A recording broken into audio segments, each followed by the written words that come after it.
This game has got to be one of the most unique experiences I've played in all of 2022, which is incredibly impressive because this is just technically a remake of a game that came out 30 years ago.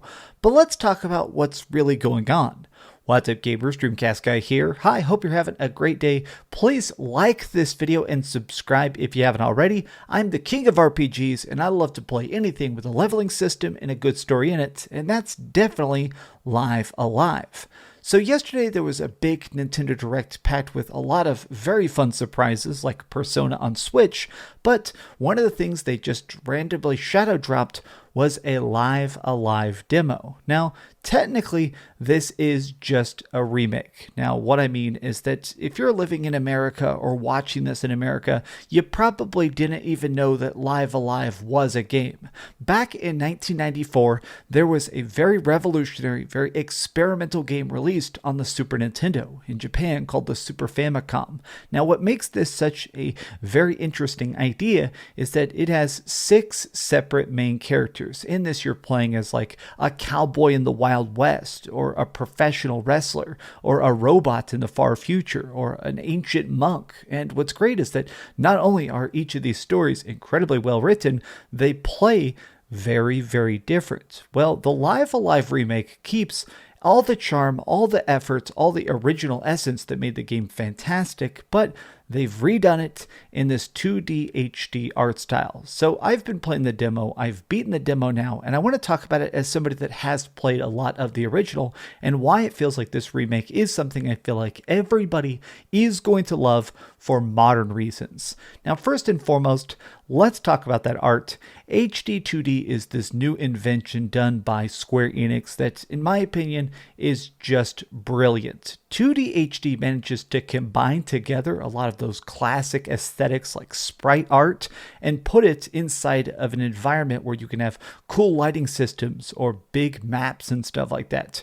2D HD, especially for a game like this that has multiple different art styles and time periods in it, is very, very, very effective. Now, let's talk about the different characters and how they play. So in this demo, we have access to the far-flung future, which is this little tiny robot named Cube. Now, Cube is sort of like a mix between like a servant and like a servo bot. He does do combat, but he's also just trying to help people out. Then there's this ancient monk. It's a kung fu master coming up on the end of his life who's searching for a disciple, somebody to train in his master martial arts ways before it's too late. And then there's this, well, it's like a very amateur ninja who's very, very good at his arts, but has been tasked with trying to sneak into a big shogunate, a huge Japanese house during feudal Japan's most war-filled eras. Each of these characters is very different, but what I like about the Live Alive remake is the full voice acting. Every line of dialogue is acted wonderfully. People have this very nice, almost like silliness to them. A lot of these characters, because they are supposed to be young, their voice acting sounds very jovial, very kiddish, very like humorous and tongue-in-cheek, even while sneaking around in bases or taking down targets. But this does bring me to what I think I love most about Live Alive is the fact that you can just play it at your own pace. While there is 6 different characters that are in different time periods doing their own thing, they are combining to a grander story. This all does come together. This does have a purpose beyond just a matching title screen. Live Alive, though, in this remake, I feel like what's cool is that whenever you want, you can pause a particular character, go back to the screen, and play as somebody else. While playing this, I would occasionally pause and switch to one of the other chapters just to change things up. But I want to talk about the combat, because here is where I feel like it's going to either make or break the experience. This is turn-based combat. This is a very retro game in ways. Everything is based on this grid fighting system where like each of the heroes has different styles of combat they do, because like obviously in the main game when you have the Wild West West and stuff, shooting guns is going to behave differently than a kung fu master super punching somebody in the gut. Well, in this, the grid-based combat focuses on the idea of motion being a certain amount of points and attack being a certain amount of points. So if you have a pretty decent movement stat, perhaps you can outrun people on this grid. Or if you have a very high attack power, perhaps it's better off to just charge and Perhaps it's better to just charge them and beat them down before they get a chance to whittle you down. But what I really like the most is that each of these different campaigns does have different styles to it. Like specifically, this Master Ninja, I think his name is Oboromaru, I'm always bad at pronouncing it. His shtick is that he has an invisibility cloak, essentially. He can just put it over himself and he's completely hard to see to the naked eye, which means that a lot of his combat is completely optional. It's nice that he can do ninja magic to catch people on fire or throw poison darts and stuff, but should you choose to do so, you can finish his campaign with practically no battles whatsoever. You can just bait people, stay out of sight, swim around the waters and stuff, and by being unseen, it's not only faster, but it's safer for you.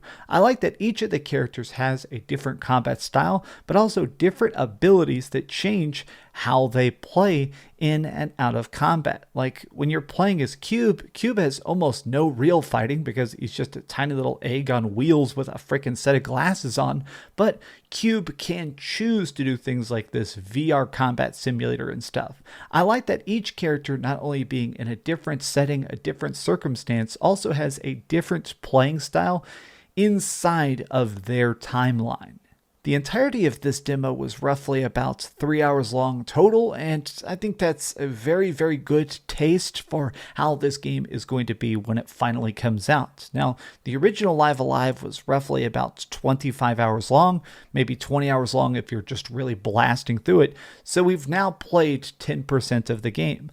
But I do want to say, as somebody that was a big fan of the original and is now experiencing this very, very glorious, complete remake, it completely seems worth the price. Like already, just playing this opening couple chapters via the demo, I'm completely sold. I'm definitely buying this. I'm definitely going to be beating this. I'm definitely going to be 100%ing this because it just feels like Octopath Traveler mixed with so many other grid-based bashers. It's so good. It's so top quality.